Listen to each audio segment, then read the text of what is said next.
Thank you. In case you need to imagine how bad the pandemic's been today, look at this aging. I just like truly brutal. Honestly, look at that. That's like a 2019. Wow, I have a child, a beard, and depression, it looks like. But here we are at Princeton. You can go ahead, yes. I have nothing else to go for. So I'm a journalist and I run a news organization, but we do a lot of, thank you. We do a lot of employer brand marketing work, so I'm interested in that. I'm going to talk about something we've learned about employer brand marketing. But first, I want to tell you where I don't get my haircut. I don't get my haircut here at Kim Sun 1. This one is actually Kim Sun 3. This is Kim Sun 5. And on Kensington Avenue, in Kensington, near where I live in Philadelphia, there's actually 5 different Kim Suns all on Kensington Avenue. And they are related, because I've been in all of them. I'm here to tell you that. But I actually get my haircut at Kim Sun 2, in case any of you were wondering what this looks like, how I get to look this good. It's Kim Sun 2. Now, with inflation, it's a $10 haircut. I can give a $5 tip, and they think I'm very wealthy. It's really crowded on the Kensington Avenue corridor. It's a lot like the hiring environment, right? We all know this, because as Brian was just alluding to, most of our companies are indecipherable for most job seekers in the world. As much as we think we are really important, we're not. And you go on their job site, and you're one of 1,000 companies. On the sales side, we've solved that with content marketing, right? We know that. Because lists of people is at the mid-funnel.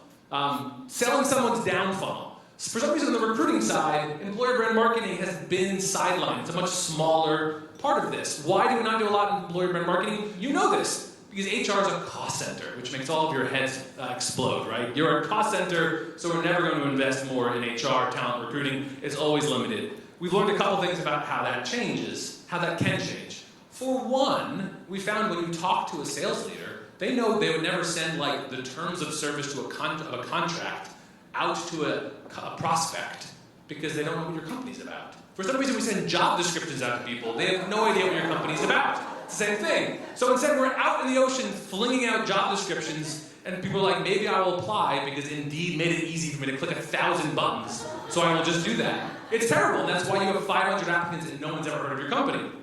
So there's a bunch of stupid numbers that you all have read 1,000 times about why employer marketing does stuff. But I want to talk a little bit about, from the storytelling side, as a journalist, what we've learned actually works. Because yes, we know that recruiting down and mid-funnel tells you that employer brand marketing top funnel helps. You need a little bit of wayfinding to understand why storytelling does a thing. If we build relationships and trust, we use research to make decisions. How do you help someone decide they want to work for you before they know they can work from you? We technically do a nerdy thing called DCASA. Yes, I hate me too.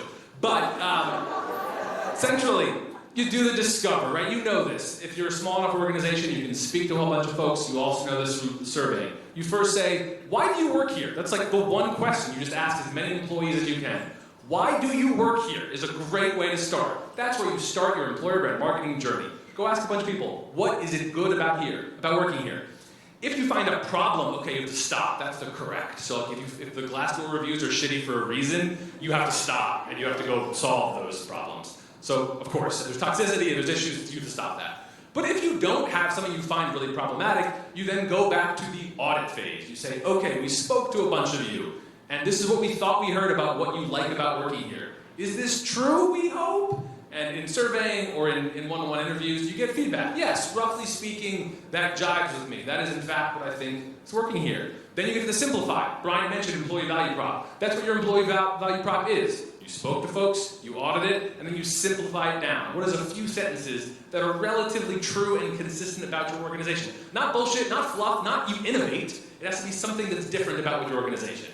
And then you amplify. That's the employer brand marketing thing. You have an employee value prop and you say, what are employee stories that actually resonate with that value prop? Let's go tell their stories. You can do it with a stupid iPhone, with a stupid 1-minute video, and you can put it out there. One last note from all journalism and also fiction writing is always, will the main character get what they want? Every good piece of journalism and novel and romance story and poem has this. So should your employer brand marketing. Why does that featured employee or that employer brand story resonate with your company? Why does your company deliver on what that person's looking for? Flexibility. demanding environment, high stakes, whatever. Ultimately, I cannot tell you that Kim Sun 2 is necessarily a great place to work. I don't know that. It does a decent haircut for $10. But ultimately, I would have never found them if they had any kind of... I would have found them a lot sooner if they had any kind of story. But they didn't have a story. It took me about 5 years to find them. And you don't want that for your applicants. Thank you very much.